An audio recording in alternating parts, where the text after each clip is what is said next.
Terima kasih Tuhan atas kesempatan yang Kau berikan dalam kehidupan kami masing-masing. Dan pada saat ini Tuhan, sebelum kami melakukan aktivitas kami, berilah firman-Mu menjadi berita dan terang dalam kehidupan kami. Berkati kami Tuhan, di dalam nama Tuhan Yesus Kristus kami berdoa dan mengucap syukur. Amin. Shalom, selamat pagi saudaraku yang terkasih dalam nama Tuhan Yesus Kristus. Sebelum kita melakukan aktivitas kita hari ini, marilah kita mendengarkan firman Tuhan.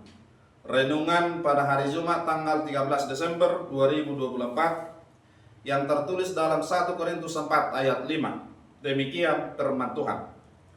Karena itu janganlah menghakimi sebelum waktunya, yaitu sebelum Tuhan datang. Ia akan menerangi juga apa yang tersembunyi dalam kegelapan, dan ia akan memperlihatkan apa yang direncanakan di dalam hati.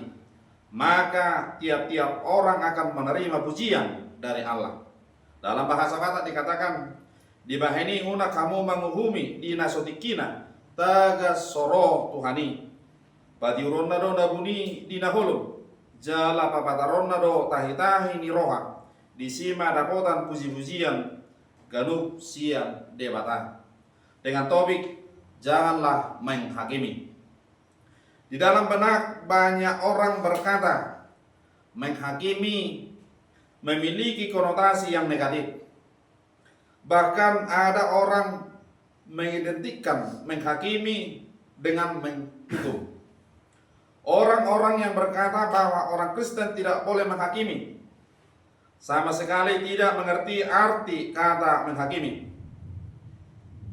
Kita bisa bertanya balik, apa maksud Anda tidak boleh menghakimi? Apakah orang Kristen tidak boleh punya penilaian tentang apapun juga? Apakah orang Kristen tidak boleh berpendapat? Apakah orang Kristen tidak boleh memeriksa?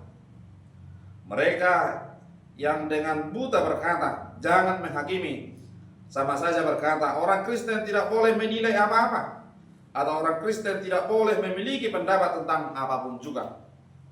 Ketika seseorang berpendapat tentang suatu hal, maka ia sudah melakukan penghakiman.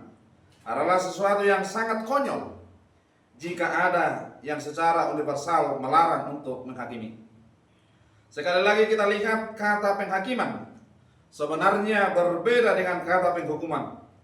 Walaupun demikian dalam konteks tertentu penghakiman dapat disamakan dengan penghukuman. Misalnya pernyataan bahwa Allah akan menghakimi dunia. Menghakimi di sini dapat disamakan dengan menghukum, karena Allah akan menilai dunia dan mendapatkannya jahat dan tentu akan menghukumnya. Jadi apakah seorang senang dihakimi atau tidak tergantung pada status dirinya. Orang percaya akan menghadap tahtanya pengadilan Kristus suatu hari untuk dihakimi Tuhan mengenai pekerjaannya, bukan masalah keselamatan. Orang yang sudah bekerja sekuat tenaga bagi Tuhan sesuai firman-Nya akan mendapat sukacita pada hari itu ketika Tuhan berkata, baik sekali perbuatanmu itu, hai hambaku yang baik dan setia. Sebaliknya, orang yang menyia-nyiakan hidupnya atau yang melayani bertentangan dengan firman Tuhan justru akan malu pada hari itu juga. Jadi penghakiman tidaklah selalu hal yang buruk. Itu tergantung pada orang atau hal yang dihakimi atau dinilai. Paulus mengatakan jangan menghakimi. Tetapi tidak lama kemudian masih dalam surat yang sama kepada jemaat Korintus, Paulus berkomentar tentang seorang anggota jemaat di sana yang berbuat dosa zina. Sebab aku sekalipun secara badani tidak hadir, tetapi secara rohani hadir. Aku sama sekali hadir telah menjatuhkan hukuman atas dia yang telah melakukan hal yang semacam itu. 1 Korintus 5 ayat 3. Kata menjatuhkan hukuman dalam bahasa Yunani berasal dari kata krino, kata yang persis sama diterjemahkan menghakimi di 1 Korintus 4 ayat 5. Bagaimana ini? Apakah Paulus sedemikian tidak konsisten? Baru saja dia mengajar jangan menghakimi. Kenapa malah dia sendiri menghakimi? atau menjatuhkan hukuman? Jawabannya sederhana.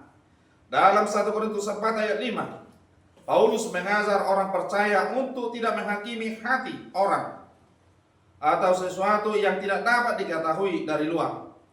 Tetapi dalam 1 Korintus 5 ayat 3, Paulus menghakimi perbuatan orang yang memang nyata. Ada anggota jemaat Korintus yang melakukan zina dalam 1 Korintus 5 ayat 1 sampai 2. Dan ini adalah hal yang nyata yang dapat segera dibandingkan dengan pengajaran Alkitab.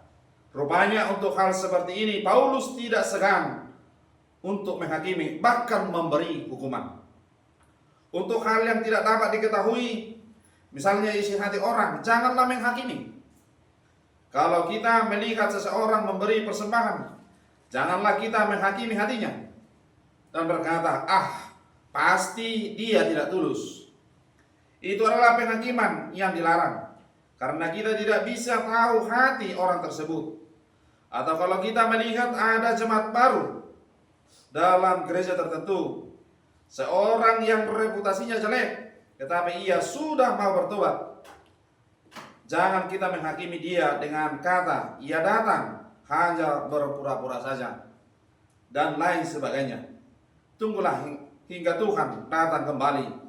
Ia akan menerangi juga apa yang tersembunyi dalam kegelapan, dan ia akan memperlihatkan apa yang direncanakan di dalam hati. Karena itu, marilah kita dengan bijak melakukan penghakiman ini dalam kehidupan kita sehari-hari. Demikian sapaan firman Tuhan. Tuhan